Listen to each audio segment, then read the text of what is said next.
বর্তমান দিনে অনেকের কাছে হয়তো পাওয়ার ব্যাংক আছে আর অনেকে ভাবছো হয়তো পাওয়ার ব্যাংক কিনবে। তবে পাওয়ার ব্যাংক কেনার আগে আমার এই ছোট্ট ভিডিওটা একবার অবশ্যই দেখে নাও। এই যে পাওয়ার ব্যাংকটা তোমরা দেখতে পাচ্ছ, এই পাওয়ার ব্যাংকটা আমার এক বন্ধু কিনেছিল আর তার সাথে কিরকম ফ্রড হয়েছে সেটা তোমাদের দেখাচ্ছি। এই পাওয়ার ব্যাংকটা ফোনে লাগানোর সময় চার্জ শো করছিল, কিন্তু বেশ কিছুক্ষণ চার্জ হওয়ার পর বন্ধ হয়ে যাচ্ছিল।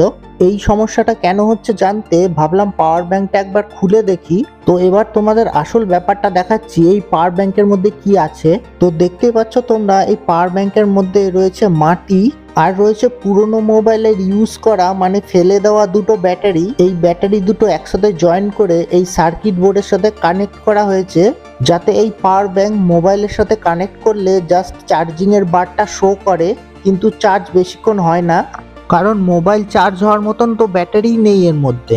আর মাটি দেওয়া আছে এই কারণে যাতে পাওয়ার ব্যাংকটা ধরলে ওপর থেকে বোঝাই না যায় আর ভারী মনে হয় যেন এর মধ্যে অনেক বড় ব্যাটারি লাগানো আছে। সেই জন্য পাওয়ার ব্যাংক কেনার আগে একটু ভেবে চিন্তে কোনো ব্র্যান্ডেড কোম্পানির মাল বা কোনো ভালো দোকান থেকে কিনুন, যাতে আপনার সাথে এইরকমটা না হয়। আর আমার এই ভিডিওটা তোমাদের কাজের মনে হলে অবশ্যই লাইক করো আর সাবস্ক্রাইব করে আমাদের সাপোর্ট করো, আর বেশি বেশি করে তোমাদের প্রিয়জনদের সাথে শেয়ার করো যাতে তারাও এই জিনিসটা সম্পর্কে জানতে পারে।